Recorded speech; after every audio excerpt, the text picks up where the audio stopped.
o vizinho é maravilhoso. Aí nós tivemos que também retribuir. A minha mulher foi lá, Claro. comprou um presente, tudo. Só que agora o vizinho tá fazendo uma obra. E os pedreiros ficam marreteando o dia inteiro. E às vezes eu quero fazer algum processo e tal, e eu coloco fone. Aí eu orientei a minha mulher, que também às vezes trabalha em casa em home, digo, coloca fone, não tem problema, vizinho maravilhoso vale mais do que um barulho de martelo, de batida na parede, e tá tudo bem, tá tudo certo. Não dá pra ficar também por Vamos qualquer tentar. coisa, arrumando confusão com o vizinho. Mas legal foi o de baixo, veio reclamar, mas chegou com o peito estufado. Quando ele viu meu tamanho, ele deu uma pequena murchada, assim. Mas vamos lá. A principal informação com relação ao jogo de hoje, Zé, é que o Ayacucho tem 4 jogadores confirmados que testaram positivo para Covid-19. E 2 que ontem estavam isolados porque os resultados não tinham saído ainda, mas eles estavam com sintomas. Então, as informações dos nossos colegas peruanos é de que ontem, no último treino, o Ayacucho trabalhou apenas com 15 jogadores. Ou seja, 11 jogadores para a linha e 4 jogadores no banco de reservas. E desses 6 jogadores afastados pela Covid, alguns deles seriam titulares. Não foram informados os nomes, mas a imprensa peruana trabalha com jogadores do time titular do Ayacucho com casos positivos de Covid. É claro que daí a gente vai começar a ler.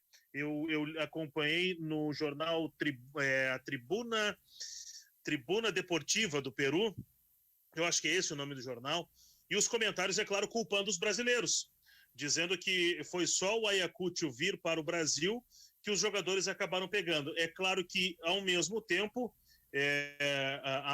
por outro lado, algumas pessoas comentam o seguinte, mas o Grêmio é do Brasil e não tem nenhum caso. Então tem que ver o que fizeram fora de protocolo esses jogadores que acabaram sendo infectados. Enfim, o Ayacucho tem esse problema, pelo menos 6 jogadores com Covid e que desfalcarão o time no jogo de hoje. Para complicar um pouco mais a situação do time que já tomou 6-1 do Grêmio no primeiro jogo. E o Grêmio, com uma dúvida, a gente estava trabalhando isso no Repórter Esportivo ontem com o Cristiano Oliveira, dá para a gente colocar uma dúvida só no time do Grêmio, que é entre o Léo Chu e o Guilherme Azevedo. Um dos dois deve permanecer no time titular. O Alexandre Mendes vai ser o técnico. Com relação ao time que bateu o Esportivo, o Pinares está fora. O Pinares recebeu um período de folga com o grupo de jogadores, então ele está fora do jogo. O Isaac, que está acertando com o Fortaleza, ficou fora da delegação justamente em função dessa negociação. Então, o Tassiano deve ser um meia, com o Lucas Araújo entrando como volante ao lado do Darlan. E lá na frente, o Ricardinho entrando como centroavante. O Ferreira entra no time e aí sai ou o Guilherme Azevedo ou o Léo Chu. Aí depende de como o Alexandre Mendes vai montar esse esquema aí para jogar um do lado e quem vai jogar em cada lado. O fato é que o Ferreira volta, mas ou no lugar do Guilherme Azevedo ou no lugar do Léo Chu.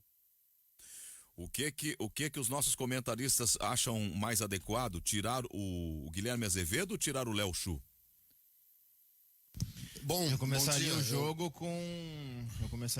com o Ferreira de um lado e o Léo Chu do outro. São 2 jogadores que me agradam muito. Primeiro porque eu acho que o Ferreira joga melhor pela direita, isso já foi debatido aqui algumas vezes. Segundo porque o Léo Chu ele vem de um campeonato brasileiro muito bom pelo Ceará. Não é uma escolha que vai, do ponto de vista da média de idade, preocupar alguma coisa, porque o Léo Chu tem 20 anos. Então, também é um jovem que merece o seu espaço. Acho que se pegar o jogo de sábado como base, o Léo Chu, ele jogou mais do que o Gui Azevedo.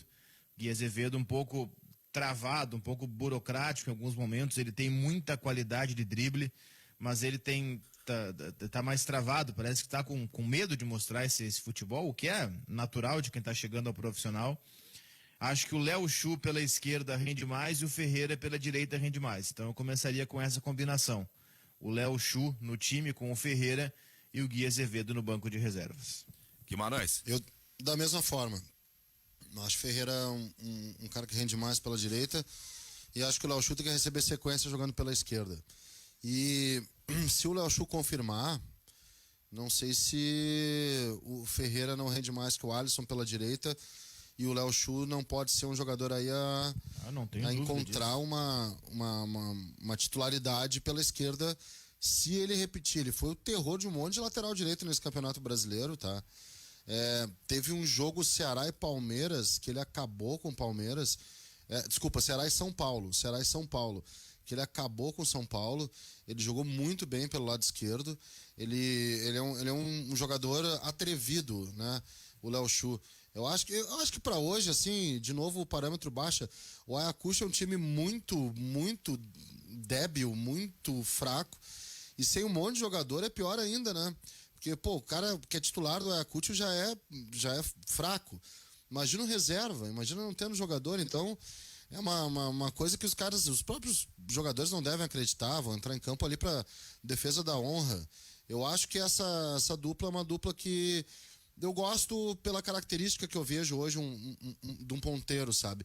Que tem que ser um jogador vertical, um jogador para atacar. Tem toda aquela questão, mas o problema da recomposição, daqui a pouco, o cara estando bem fisicamente, só o fato dele voltar para ajudar já é um upgrade, já é um ganho. O jogador que já volta para marcar já tem já tem a composição defensiva em ordem ali. Então eu não vejo por que não escalar esses dois jogadores. O Guilherme Azevedo precisa melhorar algumas coisinhas em termos de tomada de decisão também, sabe? E não pela falta de inteligência, mas pelo excesso de preciosidade. Ele quer mostrar serviço, ele tem habilidade e às vezes ele acha que tem mais habilidade do que ele realmente tem. E muitas vezes ele não passa pelo marcador, ele para no marcador. Ou seja, tem que ter um sentido mais coletivo, também é estímulo isso, a ter essa ideia de coletividade. Eu ainda vejo ele para aprimorar isso. O Léo Chu já acho mais vertical que o Guilherme Azevedo. E tem a questão do pé também. Dependendo do jogo, eu gosto do cara pela direita com o pé esquerdo, não tem problema nenhum. Agora, em alguns momentos eu prefiro que o cara tenha o pé preferencial ali para poder fazer jogada de fundo. Eu acho que hoje o futebol voltou, Magno, a ter muito gol de cruzamento, tá? A gente não contabiliza isso, mas voltou a ter muito gol de cruzamento. Então é importante ter um cara que passa pela marcação e cruze. O Ferreira sabe fazer isso bem pela ponta direita. Essa situação que a gente sempre bate aqui no programa da tomada de decisão, da inteligência do jogador adequada àquele momento, aquele lance que ele está tentando executar. O Azevedo, ele em todas as oportunidades, ele quer passar por todo mundo. Ele quer romper todas as barreiras. E às vezes não é a melhor jogada para aquela situação. É isso que ele tem que aprender. Aos pouquinhos, acredito que isso vai acontecer e ele vai contribuir muito, tanto quanto o Ferreira já o faz, e como o Léo Chu chegou, fez esse grande brasileiro no Ceará, vai fazer, acredito eu, uma boa temporada no Grêmio, também vai se firmar como titular. Eu imagino dessa forma.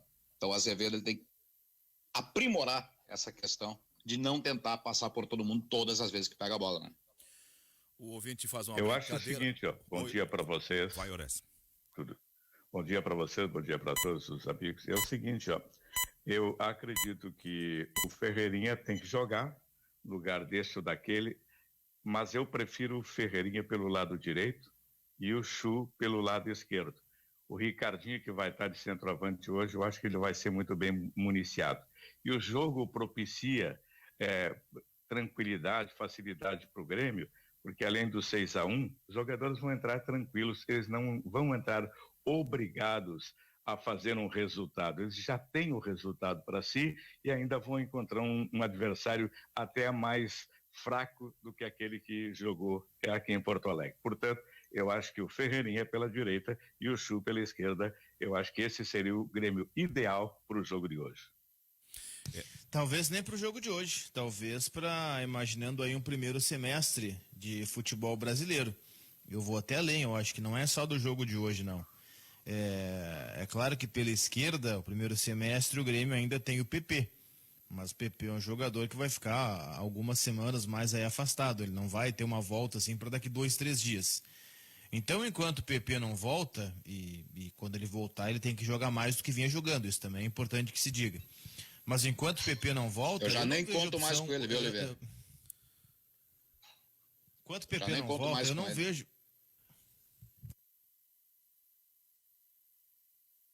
Vai, Oliveira. Enquanto o PP não volta, eu não vejo uma outra opção melhor do que Ferreira pela direita e Léo Chu pela esquerda. Não vejo mesmo, de verdade. Nenhum outro jogador, para mim, do elenco do Grêmio, rende mais do que Ferreira pela direita, ou pode render mais, aí do Léo Chu eu coloco nessa condição no C, porque eu não sei se ele vai repetir no Grêmio o que ele jogou pelo Ceará. Se ele repetir, ninguém do Grêmio, tirando o PP, eu repito, pode jogar mais do que ele pela esquerda. Não desse time aí. O Ferreira, ele te dá muito mais do que o Alisson. O Alisson é um jogador que faz uns 2 anos que ele vem enrolando. Vamos deixar isso bem claro. Vamos falar o português cristalino. Faz uns 2 anos que o Alisson vem numa enrolação tremenda. O Alisson pega a bola, toca para trás. Pega a bola, passa para trás. O Alisson é um atacante que não te dá meia dúzia de gols por ano. Já falei sobre isso antes. Aliás, até estava conversando com o nosso Martin Moura esses dias, o nosso híbrido de produtor, plantão, enfim. Uma boa figura brasileira. Acho que a média de gols do Tassiano pelo Grêmio, olha só, eu falo do Tassiano, eu acho que ela é uma média superior à do Alisson. Para se ter uma ideia da quantidade baixíssima de gols que entrega o Alisson para o Grêmio. O Alisson que é um atacante. O Tassiano é um volante /meia e ainda assim muito criticado. Mas eu prefiro então, o Alisson. Oi? Eu prefiro o Alisson. Na comparação com quem? Com esse que tá fazendo mais gols que ele, o Tassiano. Ah, tá. Não, mas eu usei esse exemplo só para estabelecer assim, de como é ruim, de como é baixa a média de gols do Alisson. E eu vou te dizer mais, viu? Eu não sei. Eu não sei qual dos dois eu preferiria, numa boa. Mas eu prefiro Ferreira. Entre Alisson e Tassiano, para mim, são 2 jogadores que são insuficientes, mas eu prefiro Ferreira. Então, Ferreira pela direita e Léo Chu pela esquerda. Para mim, não há opção no Grêmio, neste momento, não há opções melhores do que esses dois para fazer a combinação. Então eu penso neles dois como titulares não só para o jogo de hoje, mas como para a sequência do primeiro semestre, enquanto o PP não volta. Luiz Magno.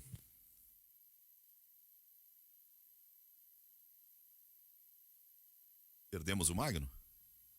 Tá grande o delay do Magno? Bem... tá grande o delay. Mas, de qualquer forma, ô Zé, é que a gente faz essa previsão assim pro futuro, tá? Vou colocar real até para dar aquela apimentada no debate, tá? Porque eu sei que tu pode ter uma opinião contrária. E precisamos disso às vezes, senão a gente fica no famoso tédio do sábado à noite, né? Aliás, ouço o som do sábado. Muito bom, hein? Eu não sei quem fez sábado passado, mas tava muito bom. Muito bom. Sou sempre eu, cara. Sempre eu. E óbvio que é muito bom. Seu modesto, mas não, tava bom mesmo, Guimarães. Não, é meu forte, né? É que eu realmente entendo. O futebol é só um modo de vida. Olha só, Zé, pra dar aquela pimentada, porque ontem tu já deu indícios, tá?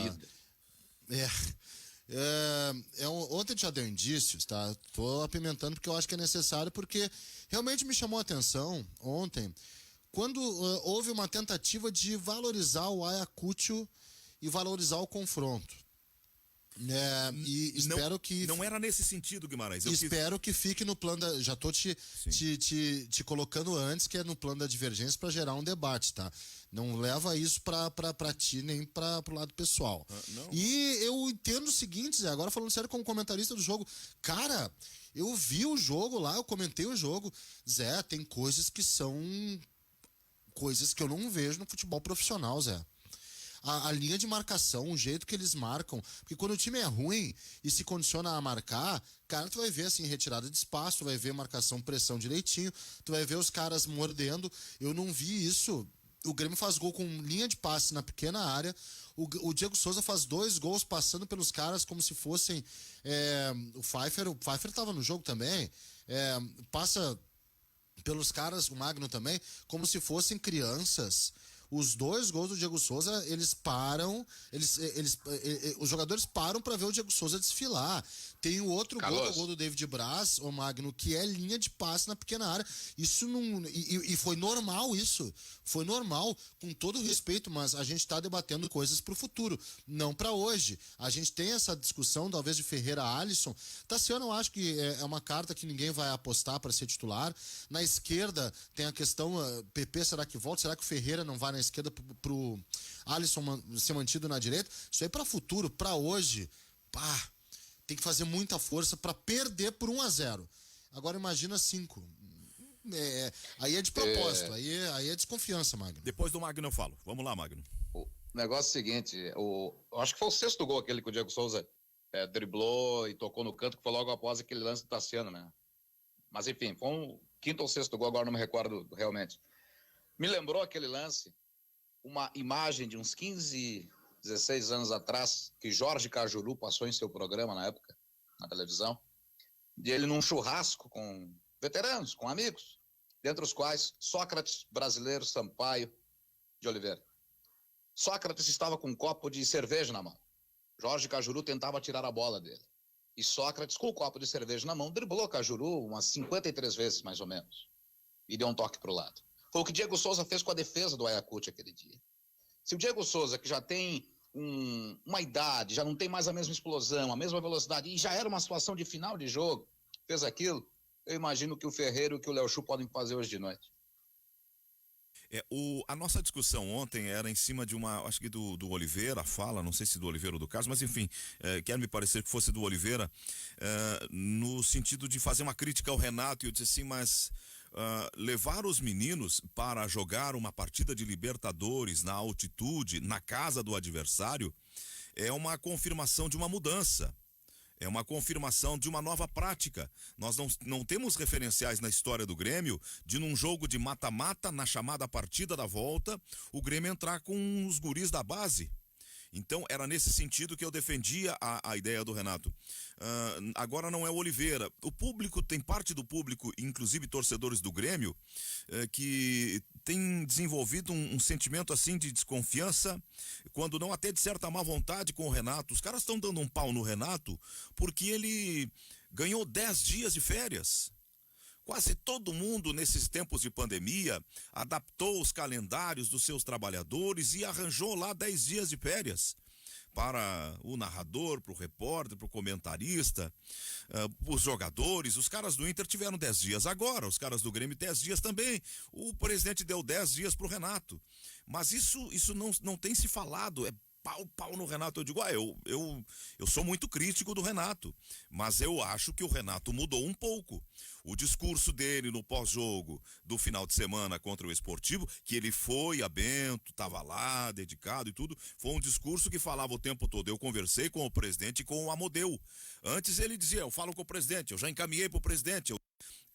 E ele mastigadinho? Nós vamos aproveitar a base, nós estamos fazendo isso, tô confiando nos meninos, eu vou levá-los para o jogo da Libertadores. Zé, deixa eu te dizer uma coisa então, tá? Pelo menos aqui de minha parte o que eu vou ter, vamos dar tempo ao tempo, porque ontem eu também relembrei jogos que o Grêmio fez em Campeonato Brasileiro, que o Grêmio botou a gurizada, mas eram jogos que o Grêmio optou por colocar a gurizada escancarando que não valia nada. O discurso do Grêmio esse ano, Paulo Luz falou que o brasileiro não era prioridade, Renato já falou várias vezes, e a gurizada jogou nessas partidas. Então eu prefiro dar um tempo, porque realmente se tem um jogo para a gurizada entrar em campo e pegar ritmo, vai ser o jogo da Libertadores esse. Eu te digo, Zé, 10 entre 10 treinadores brasileiros mundial, do mundo, 10 entre 10 treinadores colocaria time reserva hoje contra um time como o Ayacucho nas circunstâncias que o jogo tá. Eu não tenho nenhuma dúvida disso. Eu não condeno o Renato e os jogadores de ter tirado férias, tá? Não condeno mesmo. Eu não sou desses que acha que tem que ser jogo atrás de jogo, trabalho atrás de trabalho, porque vai grudar a temporada e os caras podem passar 100 jogos na sequência sem pausa. Isso desgasta. Eu não sou desses, eu acho que não tem problema nenhum ele tirar. O problema pra mim e eu espero que com o tempo isso tu esteja certo e eu não, tá? Porque eu não tenho essa confiança. Eu acho que o certo é ter uma política de aproveitamento de jogador da base, coisa que o Grêmio não teve. E isso eu não sei se é agora circunstancial ou se isso vai ser uma rotina. Por isso que eu espero o tempo. Quantas férias? Problema algum. O que eu quero é política de aproveitamento, Zé. É isso que eu quero, política de aproveitamento. O que eu não quero, Orestes, é que... Eu não quero, a pretensão, o que eu acho que não deve acontecer, enfim, é chegar uns Robinho da vida, uns Thiago Neves da vida e trancar a carreira de guri promissor. Eu quero, é o Léo Chu ter que ir pro Ceará, porque ali veio o Everton, que veio de São Paulo, sabe? É isso que eu acho que não tem que acontecer.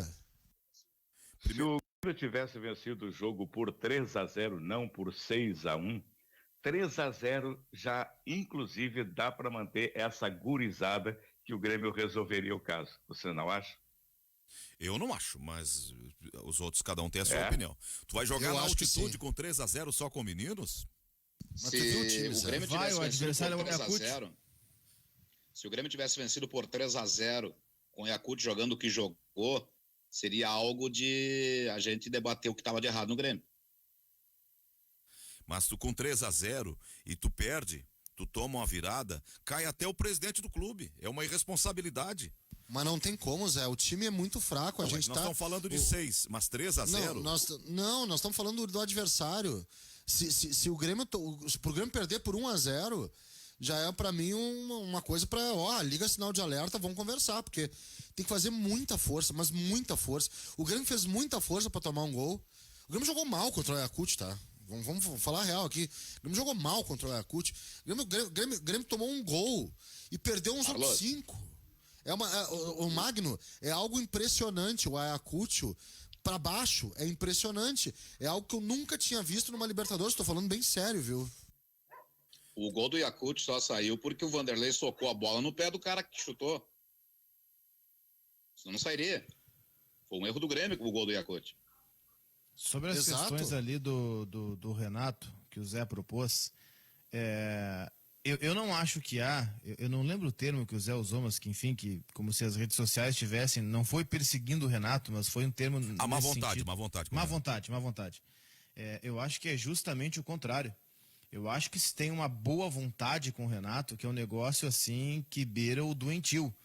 Eu acho que há uma boa vontade do Renato, muito por parte de imprensa, e isso mudou de uns tempos para cá, e que bom que mudou, que não há mais tanto assim essa boa vontade, mas muito por parte de imprensa que tinha medo de criticar o Renato por conta da ira dos torcedores. Só que essa ira dos torcedores também se modificou, especialmente nos últimos 2 anos, com as 2 temporadas abaixo que fez o Grêmio. Então o que eu via e ainda vejo, mesmo que em menor escala, algumas pessoas com uma boa vontade com o Renato, que eu considero assim, de ficar com os 2 pés atrás, jornalisticamente falando. Por exemplo, o Renato ter ido a Bento no final de semana, agora esse jogo contra o Sportivo. Gente, o Renato é o técnico do Grêmio, ele não faz mais que obrigação ir a Bento Gonçalves. Se o técnico do Grêmio fosse o Enderson Moreira, ele iria a Bento Gonçalves, por que o Renato não iria? Se o técnico do Grêmio fosse o Silas, eu estou pegando só exemplos de caras que treinaram o Grêmio, para não pegar nenhum exemplo de fora. Se o técnico do Grêmio fosse o Silas, se o técnico do Grêmio fosse o Nestor Simeonato, se o técnico do Grêmio fosse o Vanderlei Luxemburgo, eles iriam em Bento Gonçalves. Então por que o Renato não iria? Para o jogo de hoje, eu tô nessa vibe também. É claro, só vamos deixar o seguinte, claro, quando foi decretada a pandemia e os campeonatos pararam, isso foi em março do ano passado, ali por abril ou maio, todos os clubes anteciparam férias, tá? Então ninguém tá dando férias agora porque tem que cumprir, meu Deus, é legal. Não, as férias já foram dadas. Eles já tiraram as férias desse período. O que eles estão ganhando agora é um plus. Que eu não considero nenhum absurdo, tá? Eu também não sou desses que acham que o jogador é máquina e que tem que jogar 7 dias por semana. Eu defendo que tudo bem.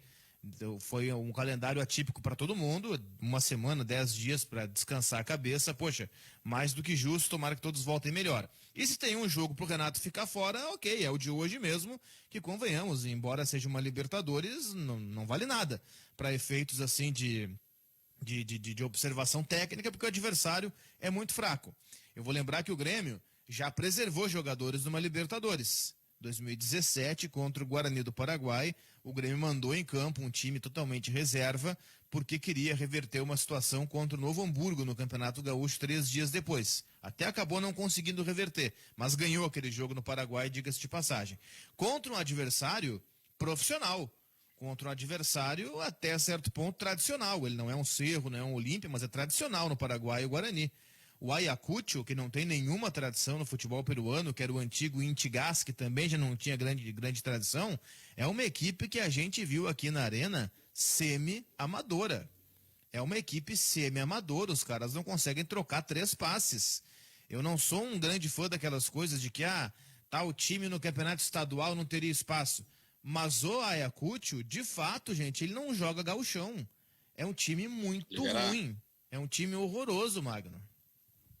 Eu imagino da seguinte forma, a observação técnica que tu te refere, ela até pode acontecer contra um adversário desse nível. Quando o cara vai bem demais ou quando vai mal demais. Se é uma atuação na média que o cara tem, beleza, segue. É só mais um jogo contra o adversário inexpressivo. Agora, se ele vai mal demais, não é nem tanto bem demais.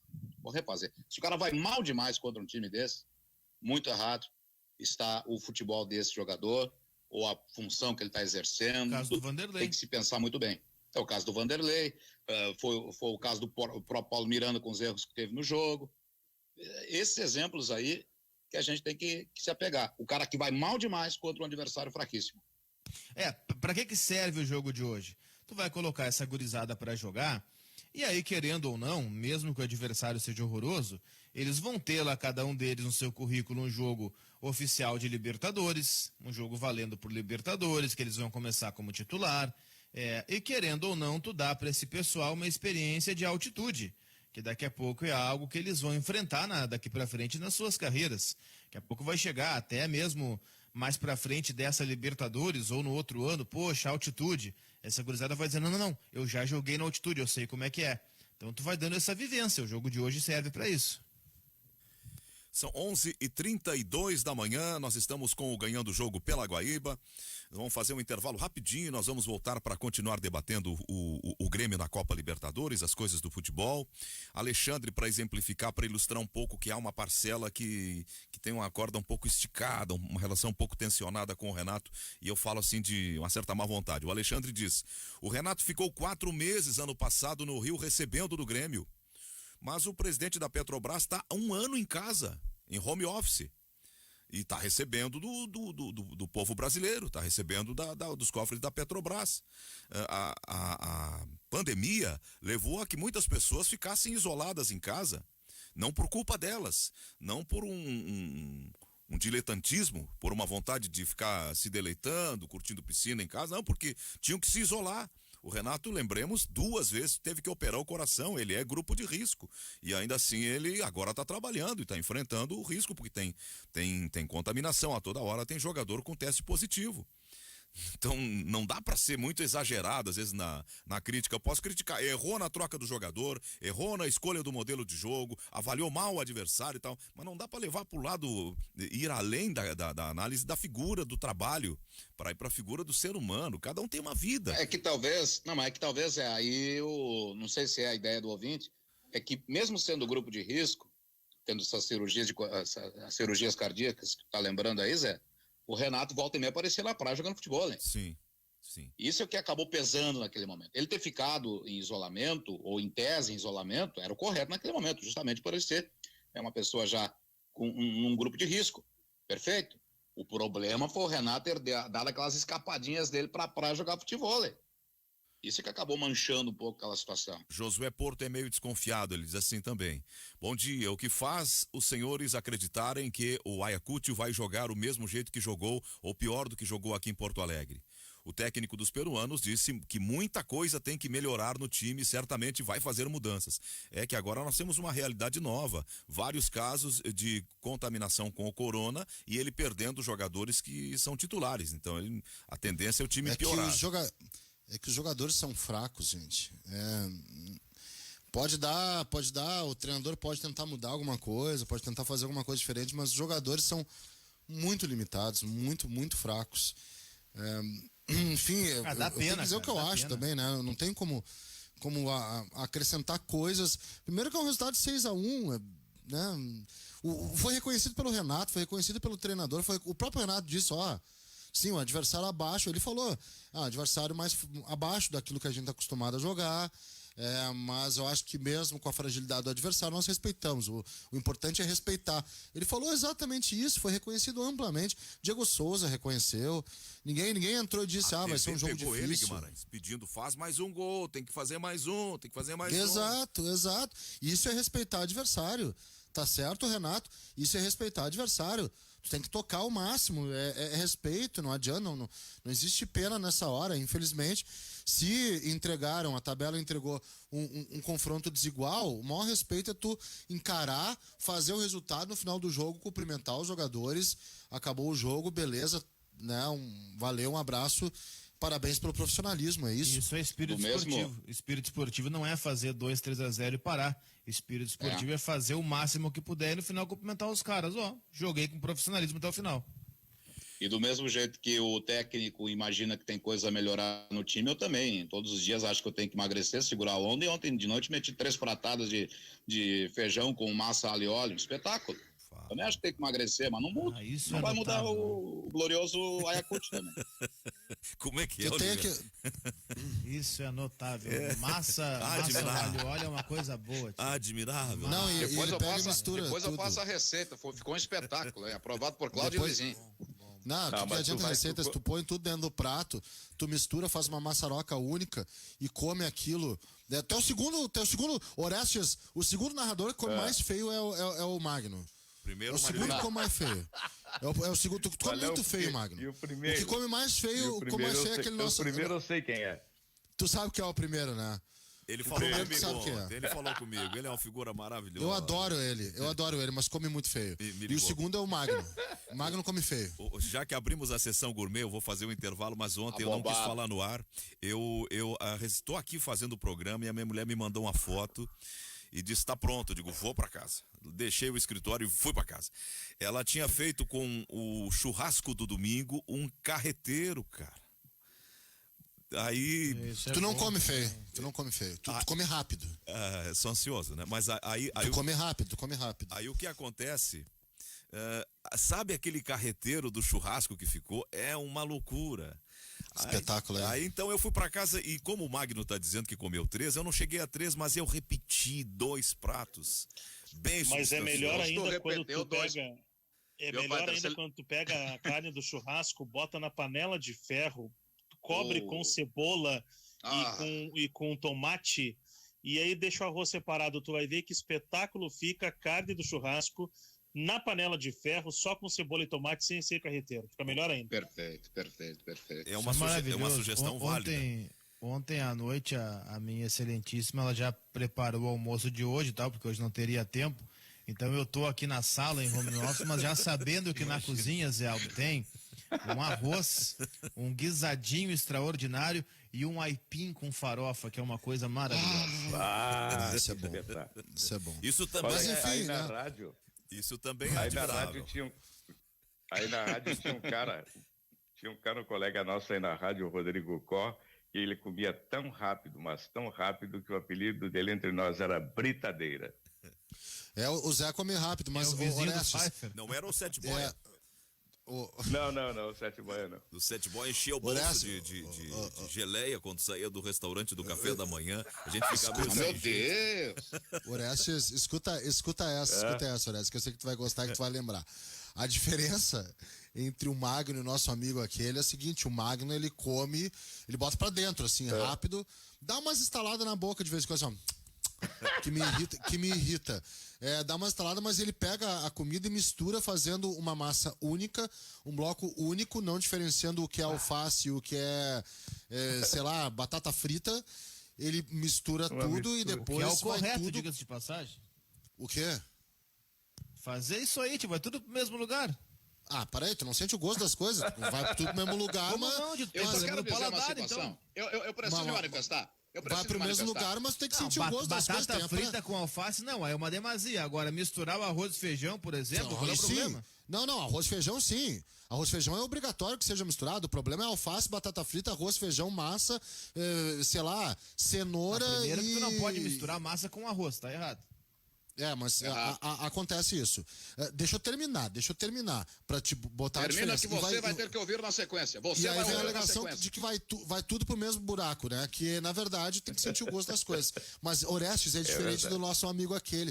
Aquele nosso amigo, como ele fala muito, como ele fala bastante, ele fala e solta os arroz pra fora. E volta e meia fica um grão. Ele faz lançamento de arroz. Orestes, volta e meia fica um grão grudado na parte inferior direita, na direita, do seu lábio. No seu lábio inferior direito, e ele continua falando. E sai do restaurante, tá ali o arroz. O arroz fica por 3 horas o que é no beiço engraçado, do cara.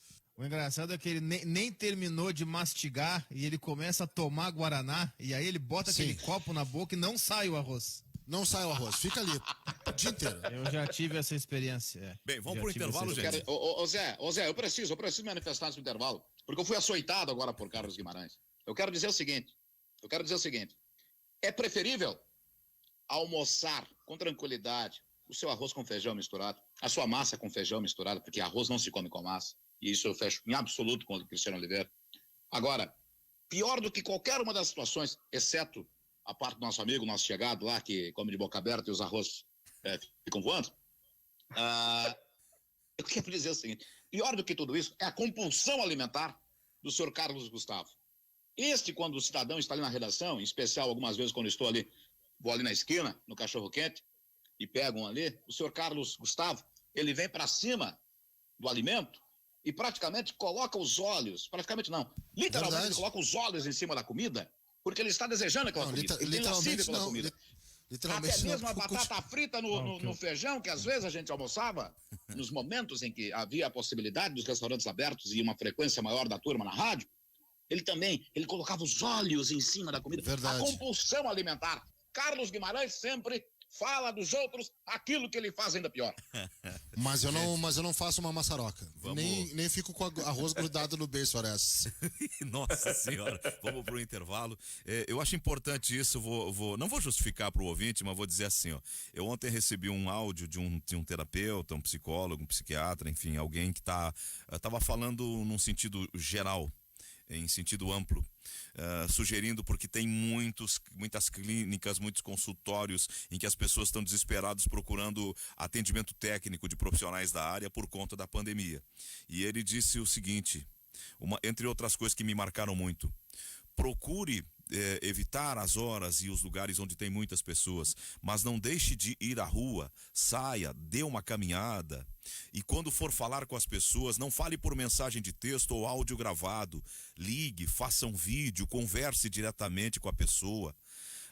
Para sentir a pessoa do outro lado. Você vai fazer bem para a pessoa e a pessoa vai fazer bem para você.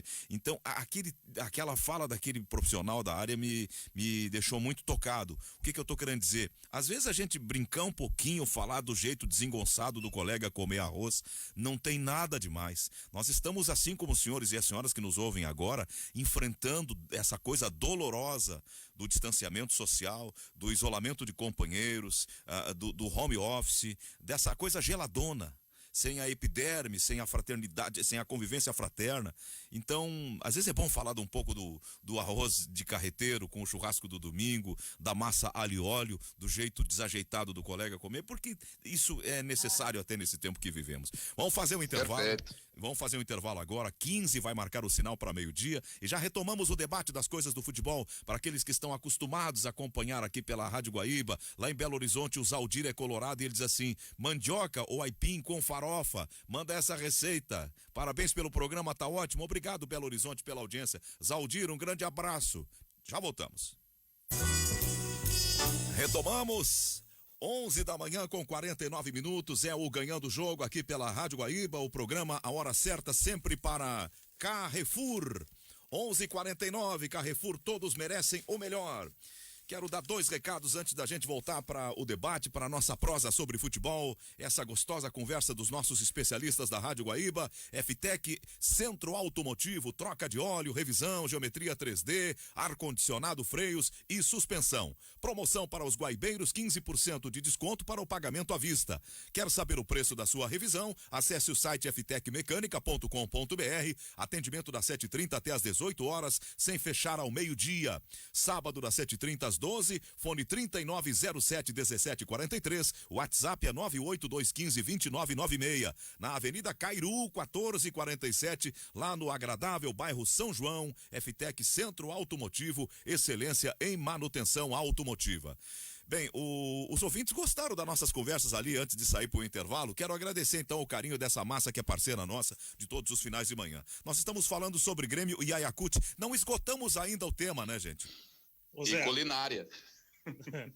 Eu queria voltar no assunto, agora que acho que o pessoal da obra aqui foi para o almoço, então meio que silenciou, eu acho que eu não vou atrapalhar os ouvintes com a britadeira deles.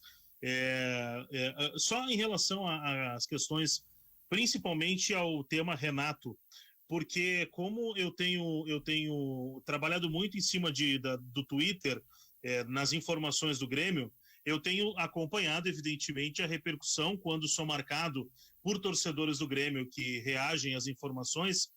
E sim, eu li muito o Fora Renato dentro dos comentários. Eu não concordo com o Fora Renato, tá? Quero aproveitar esse momento que eu estou no debate hoje para dizer isso. Em primeiro lugar, eu não concordo com o Fora Renato. Eu não sou daqueles que passa pano para o Renato. Eu acho que sim, ele foi o principal responsável pelas eliminações do Grêmio na temporada. E muito mais em função das escolhas que eu acho que ele fez erradas do que por alguma outra coisa. Mas ele escolheu mal na hora em que tinha que fazer uma escolha, ele escolheu mal. Mas em determinados momentos, e aí eu vou pegar o jogo contra o Palmeiras, por exemplo, que é o que está mais recente na nossa memória, tinha coisas que daqui a pouco ele precisava fazer e ele foi para a jogada do tudo ou nada. Deu errado. A escolha do Tassiano, ela se mostrou errada. Acho que nenhum de nós aqui escolheria o Tassiano para começar o jogo. O Tassiano, na minha opinião, ele não é um mau jogador. Ele é um jogador interessante para ter dentro do grupo, mas ele não pode ser a tua primeira escolha para começar o jogo, a não ser no caso como hoje. Então, eu vi muita crítica ao Renato, principalmente pelas escolhas. Eu acredito que a permanência do Renato para essa temporada, ela se deu muito em função, primeiro, do calendário, porque qualquer outro treinador que chegasse ia ter que começar um trabalho sem ter tempo para começar, e muito também pelas escolhas. O que tinha disponível no mercado, eu não vejo em condições de chegar em 2 dias depois tá decidindo coisa para o Grêmio. Então, acho que isso também conta a favor do Renato. Mas eu acredito que a postura adotada pelo presidente Romildo e nessa quase pequena mudança que ele fez, eu acho que ela vai ser um pouco significativa. Porque, por mais que eu goste muito da pessoa do Dr. Paulo Luz, eu acho uma figura, uma aquelas figuras que é bom da gente conversar, de uma pessoa culta, uma pessoa muito agradável à conversa, muito educado, mas faltou para o Dr. Paulo Luz um pouco do braço firme dentro do vestiário. E é um braço firme que eu não vejo nesse momento. Se colocasse como vice de futebol hoje o Nestor Rain, se colocasse o Cláudio Oderich, estou pegando só nomes que fazem parte hoje do Conselho de Administração do Grêmio. E vou parar nesses dois, por enquanto. Paro no Nestor Rain e no Cláudio Oderich. A mão de ferro em cima do Renato talvez trouxesse rupturas ruins para o vestiário.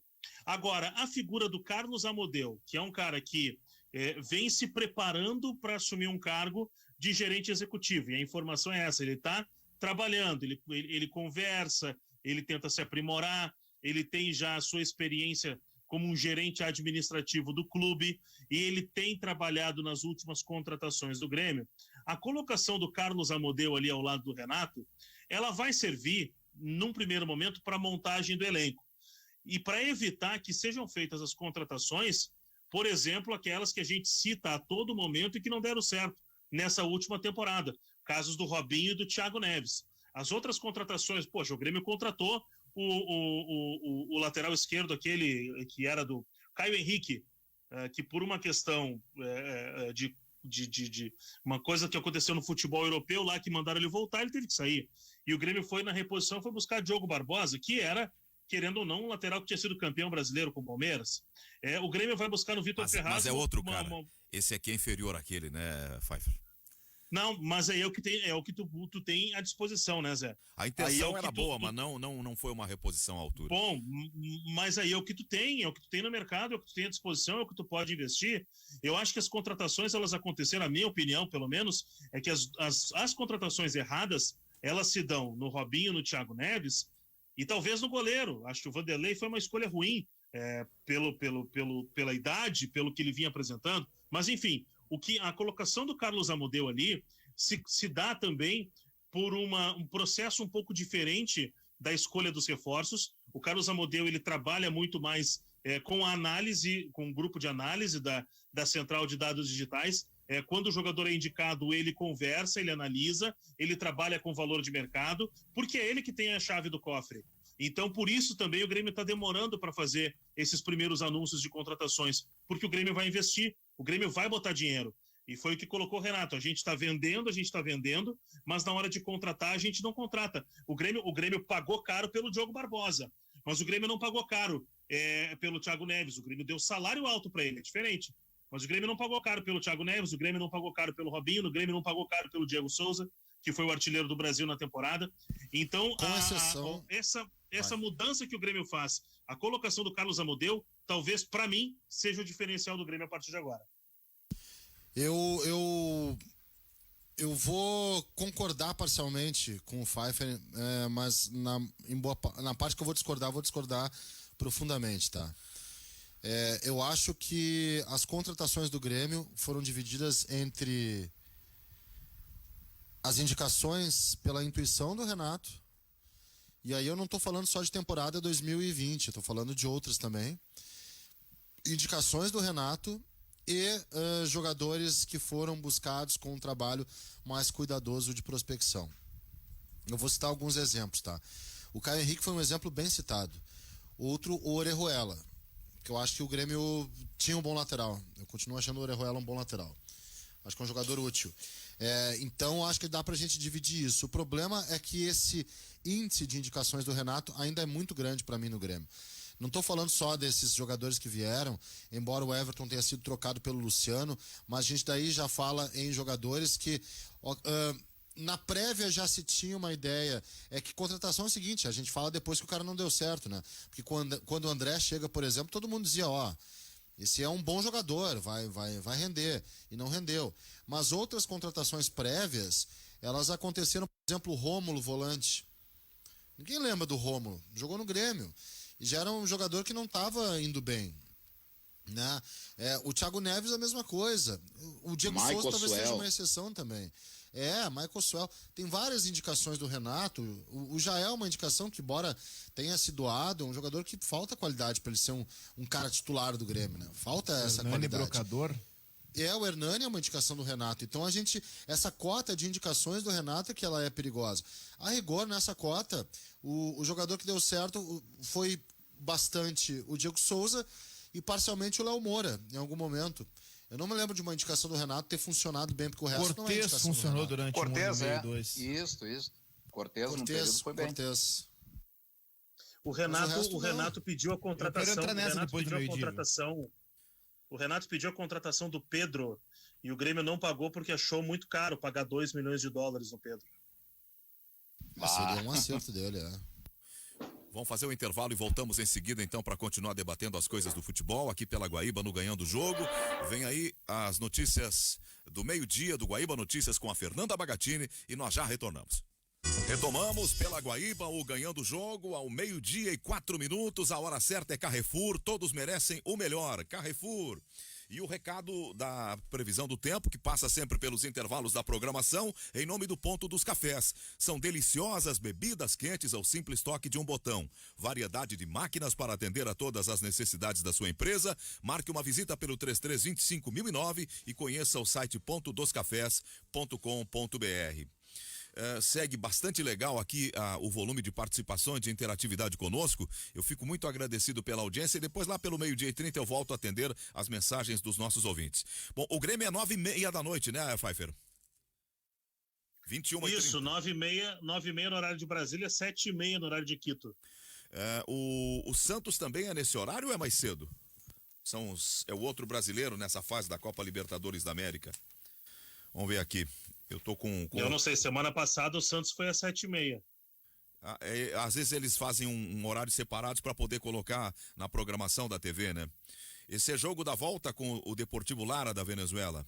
Bom, nós temos hoje, além do jogo do Grêmio, os jogos da volta são o Bolívar contra o Montevideo Wanderers, o Deportivo Lara, esse jogo com o Santos, o Ayacucho com o Grêmio. 7h15, né? E o Independiente del Valle contra a União Espanhola. Aqui temos os dois confrontos programados da próxima fase, né? O ganhador do Santos pega do Santos e o Lara pega o ganhador de Wanderers Uruguai contra o Bolívar. E no Grêmio e Ayacucho, o ganhador pega, já deu o Grêmio, pega o Del Valle ou União Espanhola. A vantagem é do União Espanhola por 1-0 no primeiro jogo. Ô Zé. Fala, Oliveira. Acho que antes do intervalo a gente ficou ali com vários assuntos pendurados para a volta por conta do noticiário, e acho que vários bons assuntos, bons debates foram levantados ali antes do intervalo pelo Guimarães, até por ti e pelo Pfeiffer também. No que diz respeito a essa situação do Grêmio, de contratação, de como elas são feitas e tal. Eu tenho assim, o assunto foi pipocando, foi surgindo, eu até parei para tentar alinhar assim uma ordem de raciocínio para não perder o fio da meada. Eu acho que o Renato não tem, por exemplo, o Pfeiffer lembrou da indicação do Pedro, que o Grêmio negociou com o Pedro realmente no começo do ano passado, ele preferiu o Flamengo. Pode ser duro o que eu vou dizer, mas eu não vejo mérito em alguém indicar o Pedro ou alguém indicar o Claudinho, por exemplo. Porque esses são jogadores que todo mundo conhece. Esses são jogadores caros. E já se sabia que eram jogadores caros. Agora, tem aquela coisa de tem o barato que sai caro, eu sei que isso é verdade. Mas são jogadores que você obrigatoriamente vai precisar de muito dinheiro para contratar. Claudinho, por exemplo, é inviável no mercado nacional. O Renato foi ali de lunático indicar o Claudinho, mostrando até um desconhecimento de mercado meio complicado para quem está numa Série A de Campeonato Brasileiro. Claudinho é jogador de 15 milhões de euros. Imagina, o Grêmio não consegue, e acho que nem tem mesmo que pagar 5 milhões de dólares pelo Rafael Carioca, que é que pede o Tigres. Imagina 15 milhões de euros pelo Claudinho, não dá. O futebol brasileiro não tem essa condição. Talvez o Flamengo tenha, acho que nem o Palmeiras tem, talvez o Flamengo. Então, eu não vejo mérito nisso, está enxergando o que todos enxergam. O que qualquer um de nós ligando a televisão enxerga. Onde é que está o mérito? Eu acho que o mérito de uma indicação está quando você enxerga alguém que o mercado ainda não enxergou. Quando você consegue encontrar alguém que o mercado ainda não percebeu o potencial. Quando você chega antes. E acho que o futebol brasileiro tem alguns exemplos disso. E eu vou citar o nome de um cara que até está assim, em baixa. E que não joga por conta de lesões há muito tempo. Mas acho que ali deu certo em algum momento, o Grêmio percebeu bem ele. O volante Michel. O volante Michel foi importantíssimo naquela Libertadores, sendo volante titular em vários jogos junto com o Arthur. O Grêmio buscou o Michel no Atlético de Goiás numa segunda divisão. Com 21 anos, 22 naquele momento, o Grêmio percebeu um cara que o mercado não tinha absorvido. Ali teve o mérito de ir atrás, de buscar uma promessa. É natural que você vá buscar outras promessas que não venham a dar certo, faz parte, é do jogo. Mas para mim o mérito está aí. Querer um Pedro, um Claudinho, esses jogadores todo mundo conhece, o mercado o conhece e os valoriza, eles valem muito dinheiro. Eu não vejo mérito aí. Uma outra questão que eu acho muito importante a gente lembrar. Eu entendi o teu raciocínio, Grêmio, mas não dá para condenar por pensar grande também, né, Oliveira? Não, claro que não, isso é indiscutível. Pensar grande não dá para condenar nunca, tá?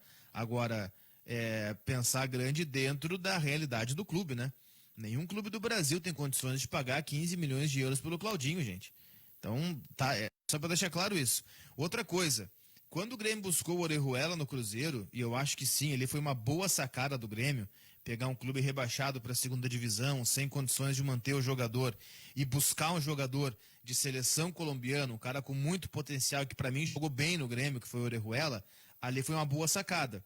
Mas eu vou lembrar que antes disso, o Grêmio buscava outros laterais. E até o Edilson chegou a ser cotado para voltar para o Grêmio. O Edilson estava numa campanha para voltar e ele contava com um poder de convencimento, entre aspas, do Renato, para tentar colocar na direção do Grêmio a ideia de ter o Edilson de volta. O Edilson terminou o ano no Avaí, jogando Série B do futebol brasileiro. Então, para mim, essa questão, contratação, ela não pode ter pai. A contratação, esse é jogador do Guimarães. Esse é jogador do Oliveira. Esse foi o Zé Aldo que trouxe, não mexe. Esse foi o Renato que indicou, deixa aí. Não. Contratação não pode ter pai. Contratação precisa de embasamento. É tipo assim, para listar uma linguagem, para falar uma linguagem nossa do jornalismo, é tipo lead, sabe? Tu abre o jornal, aquele primeiro parágrafo que tem que responder aquela que é o mais importante, que tem que responder aquelas perguntas do como, por quê, onde, quando. Isso é o lead do jornalismo. Contratação é isso. Vou trazer esse cara, por quê? Como é que ele joga? Onde ele rende mais? O que é que ele tem? Quanto ele custa? Contratação precisa disso, precisa desse embasamento. E o Grêmio fez dezenas de contratações nos últimos anos que não obedeceram esses embasamentos. Algumas dessas foram lembradas aqui já, como Michael Suel, como Thiago Neves, como Robinho. Aí eu posso pegar até mais atrás um Bruno Rodrigo da vida, um Christian volante, entre tantos outros, entre tantos caras que chegaram simplesmente porque foram indicados. Nada mais do que isso. Bem interessantes essas observações do Oliveira. Nós estamos tratando de Grêmio já há bom tempo e eu estou notando que o público está querendo nos levar para o outro caminho. Agora, por exemplo, o Miguel, o ouvinte Leandro de Bagé diz: boa tarde. Vocês não acham que o volante João Luca do Lyon seria volante perfeito para o esquema do Miguel Ángel? Abraço e tô na audiência. O outro diz assim: eu ouvi várias vezes o Guimarães dizer que o jogo... É o Jean Lucas. É Jean Lucas, ele colocou É Jean Lucas. Do Lyon mas é Jean Lucas, Jean jogador do Lucas. Santos. E Muito acho que caro, ele foi por sinal. emprestado, andou emprestado aí para algum time lá da França. Ele colocou Mas é o João Jean Lucas. Então tá, então é isso. O João Lucas mas não, acho que é Jean Lucas. Jean Lucas, jogou no Flamengo e jogou no Santos. Isso. O outro diz assim: o Guimarães, ouvi várias vezes o Guimarães dizer que o jogo de posição está sendo superado por um modelo de transição rápida, vide França 2018. Sim. Será que esse modelo não chegou tarde demais no Inter? O Dr. Carlos do Alegrete está dizendo isso. Sim, eu acho, mas é primeiro ponto, assim, o certo e o errado não tem, tá? E acho que o jogo mais... É uma preferência pessoal, tá, Carlos? É uma preferência pessoal. Na minha opinião, o jogo atual, assim, mais próximo do que eu vejo como funcionar no futebol mundial é o jogo de não ter a bola, morder o tempo todo, retirar a bola, seja onde for, né? A pressão que o Klopp inventou com o nome de Gegenpressing, tá? Mas é a pressão, recuperou, liga o mais rápido possível, menos tempo de posse de bola, a França usou isso, o Liverpool usou isso e mais chances criadas. Ligou o mais rápido possível para chegar até o gol. O jogo de posição ele requer uma certa paciência, até porque é uma troca de passe que vai evoluindo, etc. É uma preferência minha, mas não vejo como certo ou errado, até porque aqui no Brasil o jogo que se faz é uma tentativa de jogo de proposição quando joga em casa, por exemplo, e uma tentativa de contra-ataque, mas o contra-ataque bem simples assim, né? Fecha, traz todo mundo para trás, fecha, recupera e aí tu tem um contra-ataque. Eu acho o jogo esse jogo de pressão um jogo diferente, né? Tu mata a saída do adversário, tu precisa de um preparo físico absurdo para poder desempenhar, enfim, são várias coisas. Não vejo como superado, até no futebol não sei se é superado a O palavra. melhor time do mundo hoje joga assim, que é o Manchester City. Joga. Manchester City joga Guardiola. Eu prefiro o Bayern hoje, Oliveira. Eu acho o Bayern joga mais. Pra mim são os pressionando. dois melhores times do mundo hoje. Manchester City e Bayern de Munique. E o Flick, que é o treinador do Bayern, ele coloca essa pressão no campo ofensivo, muito jogo pelas pontas, direto, muito jogo pelas pontas. Tem um meia que faz todas as funções do meio de campo, que tem como origem a lateral direita, que é o Joshua Kimmich, que é um jogador, na minha opinião, assim, subestimado no cenário mundial. Eu acho um cara sensacional, pontas rápidos, um jogo pelo lado, estimula. Agora o Sané foi contratado, Sané, Gnabry, Coman. Acho esse jogo assim. E o City joga jogo de posição. E é o time que é o melhor time da Inglaterra hoje. São escolas diferentes. É uma preferência. Eu gosto. Acho que o Bayern de Munique joga o futebol mais próximo assim do futebol ideal hoje no mundo. Eu prefiro ver um time mais direto, tá? Eu prefiro. Já preferi. Já fui fã daquela Espanha que valorizava muito a posse de bola. O melhor time, não seleção, que eu vi jogar foi o Barcelona do Guardiola, que valorizava demais a posse de bola. Eu acho que no futebol as coisas mudam muito rapidamente. Nos últimos anos, aquele futebol mais à moda Klopp se tornou o modelo com maior número de conquistas.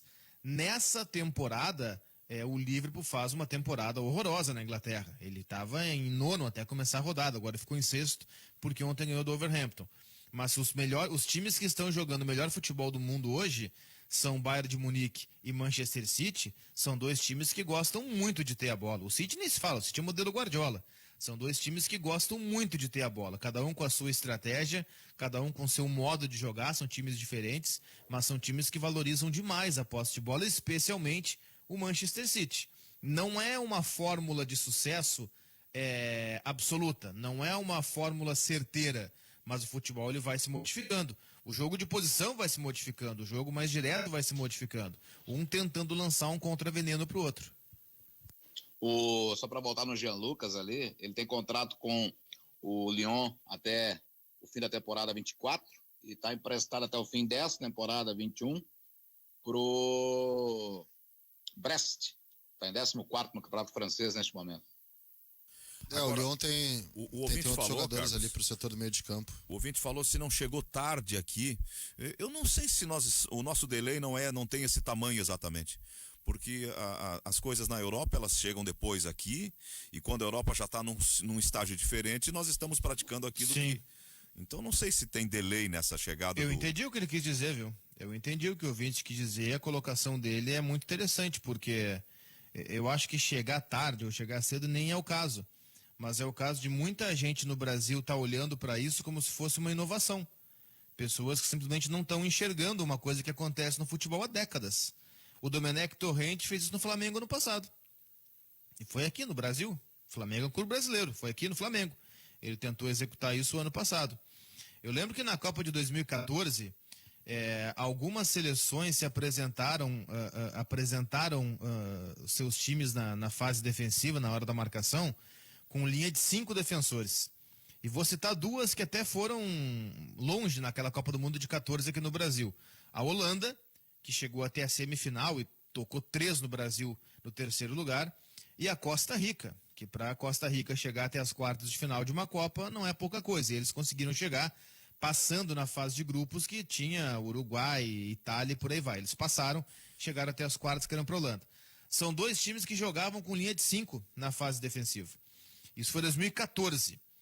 E o Brasil se preparando para a Copa do Mundo de 2018, portanto 4 anos depois, o Brasil fez aquele amistoso contra a Inglaterra, em Wembley, que foi 0-0, e o Tite olhou, e é o Tite, tá? Que é o melhor técnico brasileiro. Ele olhou para aquela linha de 5 da Inglaterra e ele ficou embasbacado com aquilo. Ele achou que estava descobrindo a roda. Meu Deus, uma seleção com linha de 5, que coisa maravilhosa, porque é fantástico. Agora eu estou obcecado, como eu vou furar esse bloqueio? Meu Deus, uma linha de 5. Já se fazia 4 anos antes. Aliás, fazia muito mais, mas se teve numa Copa do Mundo, que é o evento máximo do futebol, 4 anos antes. Aí eu pergunto, ou como diria o Renato, aí eu pergunto para vocês, qual time do Campeonato Brasileiro se defende com linha de 5? Nenhum. Em pouquíssimos momentos, pouquíssimos, quase nenhum, o Atlético Mineiro. Pouquíssimos momentos, nenhum outro. Quando é que a linha de 5 vai chegar no Brasil? Na finaleira. Goiás na finaleira. O Goiás na finaleira, que ele botou o Shailon, que é canhoto, como lateral direito. Cara, nós estamos. O Palmeiras contra o River teve o Marcos Rocha como um híbrido de zagueiro lateral base. Mas não se defendeu em linha de 5. E não se defendeu em linha de 5. E mesmo que tivesse defendido, falamos de um técnico português, que é o Abel Ferreira. Não se defendeu em linha de 5, mas mesmo que tivesse, era um técnico português. Quando é que um time brasileiro vai se defender em linha de 5? Já se passou 7 anos daquela Copa aqui no Brasil e isso não chegou aqui no Brasil ainda. Vai chegar quando? Daqui 3, 4 anos? Quando completarmos uma década daquela Copa do Mundo? Eu quero só te fazer uma pergunta assim, ó. Por que essa evolução toda acontece lá fora, na Europa, etc e tal, e por que há uma demora tão grande para se chegar no Brasil, que até há pouco tempo era considerado o país do futebol? Eu pergunto diferente. Eu tenho uma... Vamos lá, desculpe, eu ajudei primeiro o Oliveira, depois o Guimarães, depois eu. Não, vai depois tu, porque depois eu quero fazer um resgate histórico, se vocês me permitirem. Eu também, eu vou dar alongar um pouquinho mais. Eu vou só responder o Orestes, então, mais nada. Qual foi a pergunta? A pergunta do Orestes é uma variação da minha pergunta. Por que nós somos obrigados a seguir os modelos deles? Sim. Tá. Não, nós não somos obrigados a nada. Aí que tá o grande ponto, até porque o próprio Guardiola disse que é o contrário. Quando ele foi perguntado que, esse super time aí, o Guardiola disse, não, cara, eu peguei muito do que vocês faziam. Então a gente não é obrigado a seguir nada, a gente é obrigado a se atualizar. E aí eu respondo a pergunta do Orestes. Primeiro, medo de inovar.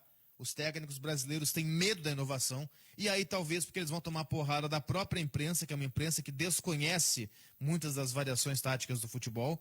E o segundo ponto é porque os nossos técnicos são atrasados. O nível dos técnicos brasileiros é um nível inferior ao nível de vários outros mundo afora. Se pegar um técnico médio do Brasil e comparar com um médio de Portugal, um médio da Argentina, os médios deles são melhores do que os médios nossos. Os bons deles são melhores do que os bons nossos. O melhor técnico brasileiro, que é o Tite, está numa segunda ou terceira prateleira de técnicos do futebol mundial, com dezenas de outros, dezenas é um exagero, mas com, 10, 15, 20 de outros, 2 dezenas seria, à frente dele. O nível dos nossos técnicos é um nível baixo. Eu acho que isso responde à questão do Orestes. Vão vocês aí, situação... porque depois o Zé Aldo vai me permitir me alongar um pouquinho, que eu quero fazer um resgate histórico e apontar algumas coisas para isso, tá? Magno. 1974, Carrossel de Rinos Mitchells. Guardadas as proporções, Rubens Minelli puxou aquela inovação, aquela revolução tática que foi a Holanda 74, num Brasil que até então era o melhor futebol do mundo, e continuou sendo, não tiro esse mérito, um país tricampeão do mundo na Copa anterior, e já no Inter 74, 75, 76, São Paulo 77, ele colocou, guardadas as proporções, repito, um modelo parecido ao mesmo estilo. Agora Oliveira levantou uma coisa que foi aplicada na Copa 14 e que aos poucos está chegando no Brasil. Se naquele período que o Brasil era notadamente o principal futebol do mundo, Minelli no mesmo ano já tentou aplicar no Inter, no Nacional 74, no Gauchão 74, e nos anos seguintes, repito, Inter e São Paulo, por que está levando tanto tempo agora? Os técnicos de hoje estão mais arrogantes, estão mais avessos a revoluções, estão autossuficientes, sendo que Minelli era o principal técnico brasileiro daquele período e logo já aplicou? Por que hoje não estão fazendo isso? Uma coisa que aconteceu na Copa de 14 era para um brasileiro 14 que está acontecendo aqui. Independente de ser algo europeu, sul-americano, asiático, marciano. Até porque a Costa Rica é aqui da América, né? Exato, a Costa é um belo exemplo. A Costa Rica fez uma baita Copa, jogando bola. Não foi algo fortuito, uma zebra por si só. Chegou bem, foi acho que até as quartas de final da Copa, jogando futebol. Isso que a gente tem que observar. E não esperar algum técnico europeu chegar aqui, tentar aplicar e muitas vezes ser rechaçado. Se o exemplo é bom, se o que aconteceu foi bom, imediatamente a gente tem que fazer parecido e até melhorar. Bem, nós temos 12:20, o Carlos Guimarães vai assegurar a palavra para ele, 12:24, mas eu tenho a Doca agora na linha e ela vai dar um recado do XY8. Fala para nós, Doca, boa tarde. Boa tarde, Chuchuzinho. Falo sim do XY8 para você tá firme, forte, rígido, viril, o cara com energia, porque sem amor ninguém vive, né, gente? Estamos nesse lema, fique em casa, só em casa, sempre em casa, dentro de casa, então invente, tente e faça amor diferente, né, porque tá feio o negócio. Então vamos lá de XY8. Ele age na corrente sanguínea em até 40 minutos após o seu consumo e ele fica agindo por mais de 12 horas no corpo do homem. E o que é mais legal, ele é destinado para homens de todas as idades e tem 2 opções para você, solúvel e comprimidos. Tá cansadinho, tá estressadinho, né? Nesse confinamento aí a mulher tá arranjando tudo para te fazer mais um pouco, tá precisando de energia? Bora XY8 para você estar sempre pronto e você encontra XY8 à venda nas farmácias São João, Associadas, Panvel Farmácias, Banca 12 do Mercado Público. Nas melhores farmácias aí você encontra XY8. E vamos lá, gente. Realmente sem amor ninguém vive. Vamos amar que é melhor. Tá bom, Chuchu? Muito bom. Sem amor ninguém vive. Tu tem uma grande verdade, Doquinha. Mas não, acho que é dos atuais essa. Sem amor ninguém vive. Poxa. Há um ditado que diz. Eu acho que não é a minha área de música, mas eu acho que é dos atuais. Mas uma bandinha vai bem de vez em quando. Acho que o Magno também gosta dessa coisa, uma bandinha. Eu sou meio roqueiro, eu sou meio esse de cima, eu sei dançar bandinha. Aquele salãozinho de pé de serra não exige muito, o cara vai se soltando. Tararata, tararata. Beijo, Doca. Beijo, Chuchu. Tchau, tchau. Falando dos atuais, vamos falar com o Carlos Guimarães. A seleção se obriga a jogar no modelo europeu, porque os jogadores da seleção eles são treinados nesses modelos o tempo todo porque jogam na Europa. Agora eu não vejo obrigação dos nossos clubes seguirem o modelo europeu, porque eles são daqui, eles podem criar modelos próprios. Magno, depois do Guimarães. Modelo europeu, Zé. Tá, desculpa. Vai, Magnito. Não, vamos entrar nesse questionamento e nesse debate. Depois, no final, eu volto com outras situações. Por favor, vamos seguir nesse aí. Eu quero resgatar, tá? E aí vamos buscar na história. Vai fazer um fio? Eu acho que vou fazer um fio daqueles, textão, tá? Mas vou resumir. Eu acho que o problema... Eu sou contra o modelo de jogo de posição na seleção brasileira. Eu sou favorável a um jogo em que os atletas tenham mais... liberdade, um jogo até um pouquinho mais direto, como já funcionou em outras ocasiões. Nos últimos 2 títulos da seleção, a seleção jogava com um modelo mais direto, desobrigando os seus atacantes de fazerem as coisas. A gente só tem um craque hoje, que é o Neymar. Eu sou contra o jogo de posição, acho que isso até é um estímulo para o drible no jogo de posição, mas acho que do jeito que o Tite aplica, robotiza demais os seus jogadores. Então eu sou a favor de um jogo mais concentrado em torno da bola, com mais movimentação, com menos princípios do jogo de posição. Acho que deveria ter lateral estimulado a apoiar, acho que deveria ter liberdade de movimento para todos os jogadores da frente. Sou contra prender, por exemplo, o Everton numa ponta, que foi como o Tite fez isso com o Richarlison também, fiz isso na Copa do Mundo com o William, e eu acho que o Brasil tem que... aí entra o principal problema. Eu acho que o Brasil tem que olhar para o próprio Brasil. Nós já fomos referências em alterações táticas. Para mim, revoluções só existem 3 na história do futebol: o WM, o que a Hungria fez em 54 e o que a Holanda fez em 74, tá? Mas existiram micro-revoluções. Na Copa de 58 foi o primeiro indício de um 4-4-2, quando o Zagallo voltava para ajudar o meio de campo. É uma revolução, não é uma revolução, mas é uma criação tática brasileira para poder deixar o time mais estável, brasileira. Na Copa de 70, ou na Copa 70, a seleção brasileira, ela, numa estratégia de priorizar a técnica, escalou um volante como zagueiro, um lateral fixo, que era o Everaldo, para o outro apoiar constantemente, e falo com muita propriedade de uma Copa que eu não vi, mas vi todos os jogos no ano passado, quando foram reprisados pela Sport TV. Eu vi todos. E com o olhar agora do comentarista. Um lateral que apoiava, que era o Carlos Alberto, e uma intensa movimentação dos homens de frente. Com a ausência do centroavante. O Brasil não jogou com o centroavante 70, jogou com o Tostão, que funcionava como um falso 9. Ali havia uma criação tática brasileira.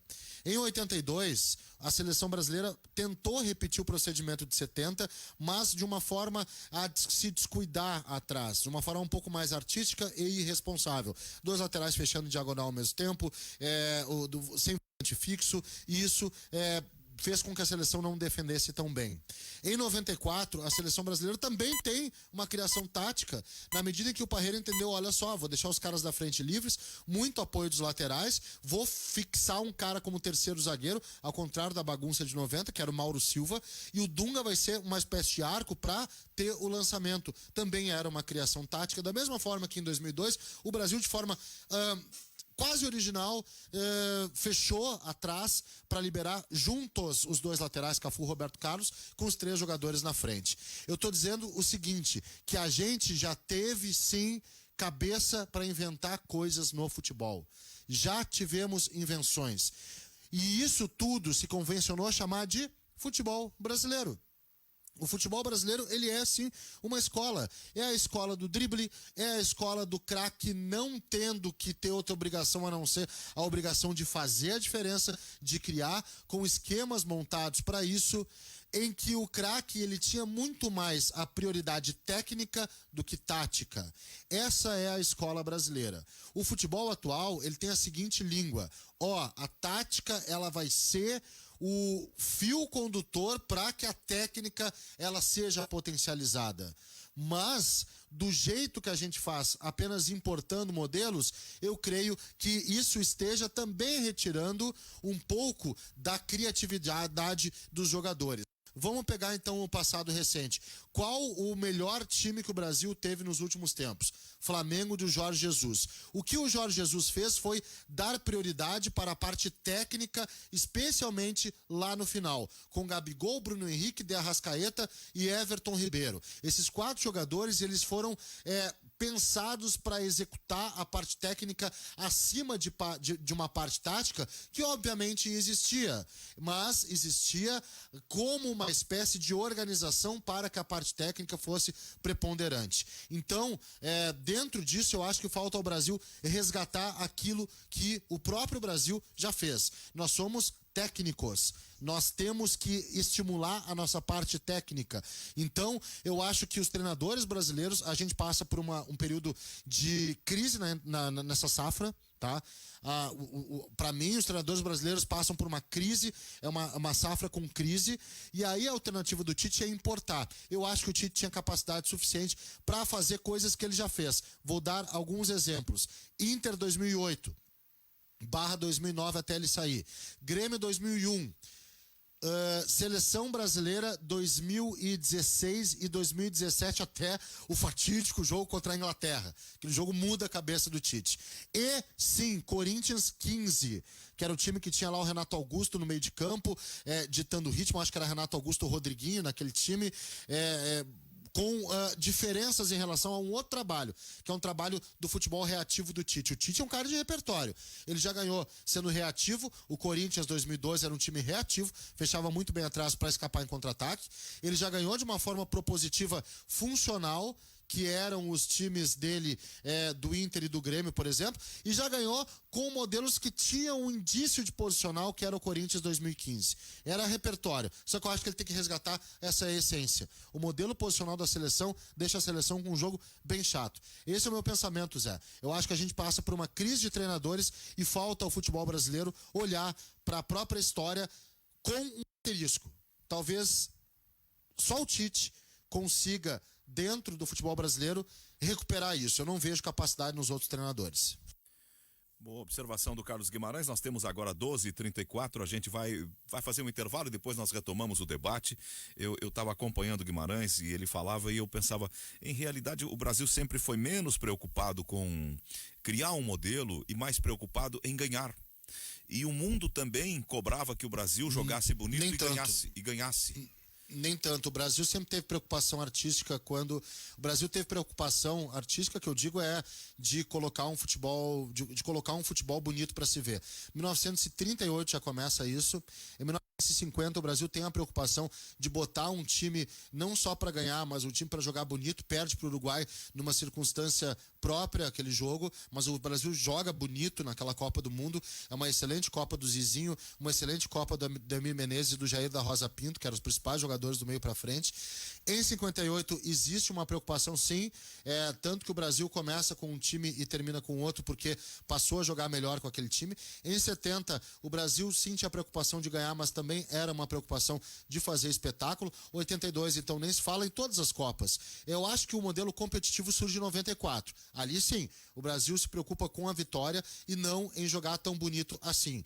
Em 94 sim. Em 2002 também, mas o Brasil consegue fazer uma Copa do Mundo muito boa e sobretudo muito segura. Eu acho que nesse momento o que a gente tem no futebol é inclusive alguns europeus jogando de uma forma que o Brasil jogava. Vamos lá, se tu pegar o Liverpool, por exemplo, se tu pegar o Mané é puro futebol brasileiro, cara. É velocidade e drible, puro futebol brasileiro. É um jogador que tem o Brasil no seu DNA. Se pegar no Manchester City, o Kevin De Bruyne é um jogador que reproduz os melhores meias clássicos brasileiros. Ele reproduz tudo isso. Ele não é um jogador assim que surge do nada, ele reproduz o meia clássico brasileiro para ser o melhor meia do mundo. A gente tá sim com uma falta de... Eu acho que o que está acontecendo nos treinadores brasileiros é falta de cérebro e de organização, sabe? Eles pensam só... existe muita teoria em cima dos novos e falta invenção. E para inventar, tu tem que ser muito bom, tu tem que ser muito fera, tu tem que pensar muito. Tá na hora, eu acho que o processo de robotização não é só dos jogadores brasileiros, mas também dos treinadores brasileiros. Isso aí vale um texto mais amplo, viu, Zé? Porque agora eu tive esse insight, assim, eu acho que vale um texto mais amplo. Gilberto Dutra diz: bom dia, José Aldo e amigos. Os técnicos brasileiros que sofrem pressão da mídia e da torcida, que não possuem garantia do presidente e por vezes ficam menos de 10 partidas, todas essas razões, fica difícil querer adotar metodologias, testar novos estilos. Os técnicos brasileiros precisam vencer já a primeira partida. E impossível acontecer essas evoluções táticas no Brasil. Os treinadores não possuem tempo para isso. Ontem o Paulo Brax, ele disse que o treinador do Inter terá o tempo necessário. Mas olha só, Zé, me permita uma frase antes do intervalo, duas na verdade. Muitos técnicos brasileiros usam essa desculpa da falta de tempo. E é desculpa mesmo, sabe por quê? Porque quando eles fazem aquele trabalho mais simples, aquele jogo mais simples, eles são demitidos também. Alguns falam que, mas fez jogo elaborado e não ganhou. Tá bem, vamos olhar para a parte de baixo, dos rebaixados. Quantos jogaram futebol absolutamente simples? Todos. Então, se você vai ser demitido perdendo, que pelo menos tente fazer algo diferente. Só que aí entra uma coisa que falta, que é a capacidade. Eu também acho que falta essa capacidade, em geral. Os treinadores novos estão muito apegados ao que o Cristiano Oliveira chama de polígrafo, muito apegados ao polígrafo, e falta uma invenção. Invenção não é no sentido pejorativo, é no sentido de criar alguma coisa. A gente há muito tempo não tem uma criação dentro do futebol brasileiro, ou pelo menos um técnico que os outros consigam seguir. Talvez o último treinador, o que o Renato faz no Grêmio é uma coisa assim mais inventiva, o Jorge Jesus no Flamengo também, mas ainda não é aquilo que, por exemplo, se observou com outros treinadores, com o Tele Santana, que era o treinador que, por exemplo, era contra a compactação, para que se tenha campo para o jogador, ele era a favor de espaçar o jogador em campo. O Tele gostava de jogador bem espaçado para que todo mundo tivesse campo para poder criar.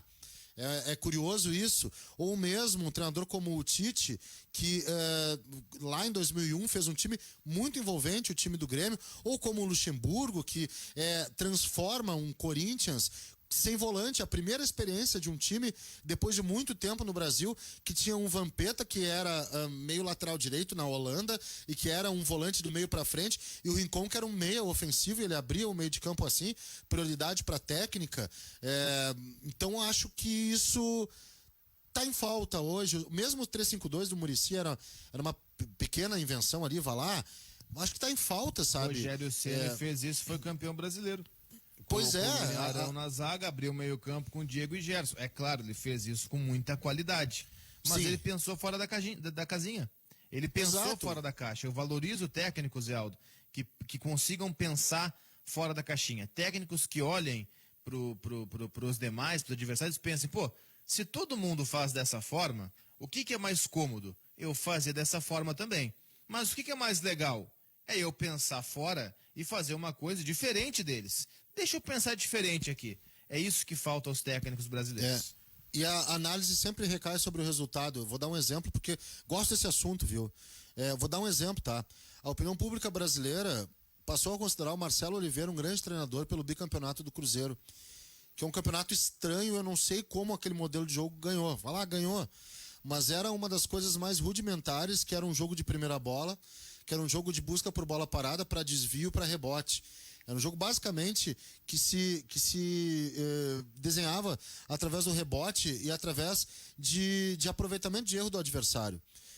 Não havia um modelo muito pronto naquele Cruzeiro, e a opinião pública, o Marcelo Oliveira é um bom treinador. Não, ele conquistou títulos com base num aproveitamento rudimentar de um jogo bem abaixo daquilo que é o jogo que se exige hoje. O Atlético Mineiro, campeão da Libertadores, também.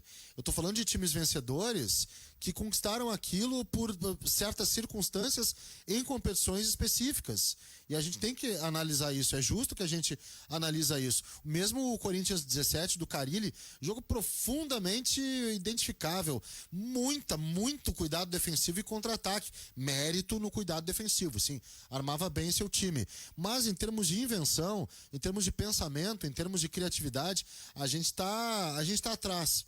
A gente não consegue reproduzir isso. E acho que a nova geração ela tem que sacar algumas coisas e fugir um pouquinho dessa obsessão pela teoria. A teoria é fundamental, importantíssima, mas ela não pode te abraçar de um jeito a tu não enxergar coisas que tu pode criar. A teoria ela é algo já pronto. Tu pega, tu mete no liquidificador e sai com a tua receita. O problema é que tá tendo só reprodução, não está tendo criação. Como diria aquela música composta por Renato Russo, chamada Marcianos Invadem a Terra, só tem verniz e não tem invenção. 12h41. É mais ou menos isso. Acabei de uma forma poética. Que baita relato do Guimarães, sabe muito, parabéns a toda a equipe, abraços, Edson Porto Lajeado tá conosco, obrigado.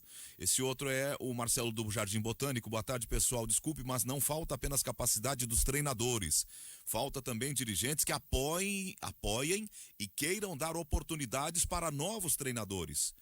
O que vale hoje é ter empresário, não precisa ser bom técnico. É a fala do nosso Marcelo lá do Jardim Botânico. A imprensa caiu de pau na seleção de 94, em um futebol horrível. E já ouvi o Guimarães dizendo que a Band na época secava a seleção. Não, tinha uma bancada lá que era meio contra a seleção. Fala, Magno, chama eles. Eles apenas queriam falar coisas que... Como é que é? Secava. Não, secavam a seleção de 94 e o Grêmio. Que tinha alguns ali que eram da equipe campeã do última conquista brasileira, não era? Lá de 70. Sim, e não queriam ver nenhuma geração ver o Brasil campeão. Se bem que eles torceram em 82, eram fãs do futebol acadêmico. Vou citar nomes, eu quero que Magno fale. Um deles, por exemplo, Magno, Armando Nogueira. Mas jogou onde? Fez gol em quem? Magno, acho que tá numa massa com alho e óleo. Mas aproveitou que o Guimarães disse que vinha a tese e foi almoçar. Mas ele tá mandando, não sei, ele tá mandando aqui, ele mandou o crachá do Paulo Silvino na Globo e me mandou a vinheta de... Vamos fazer o teste. Ou alguma cena de novela com alguém fumando. Não, vinheta do final de ano da Globo em 79. Vamos ver, o Horácio Andrade tá fazendo o que agora, Horácio? Tá almoçando. Eu estou ouvindo vocês com muita atenção. O Pfeiffer? Também, tô aqui. Ah, tá. Então tá. Então foi só o Magno que foi pra massa. Eu não fui almoçar. Eu estava observando algumas situações aqui, recebendo alguns recados. E aí, se eu fico muito tempo longe aqui do StreamYard, ele desaparece. Dá uma baqueada. Mas Armando Nogueira, eu acompanhei aqui o que o Carlos Guimarães perguntou. Armando Nogueira foi o maior mistificador da história do jornalismo esportivo brasileiro. Ele fazia da forma que imaginava ser o correto. Só que aquilo nada mais era do que um ranço contra as mudanças do futebol, contra as proposições do futebol dos anos 90. O exemplo é a Copa 94, o exemplo é Grêmio 95, no enfrentamento com a Ajax holandês. O exemplo é o Brasileiro 96 em Grêmio Português. E aí, estendo também para Roberto Rivelino e toda aquela turma, à época chefiada por Luciano do Vale Queiroz.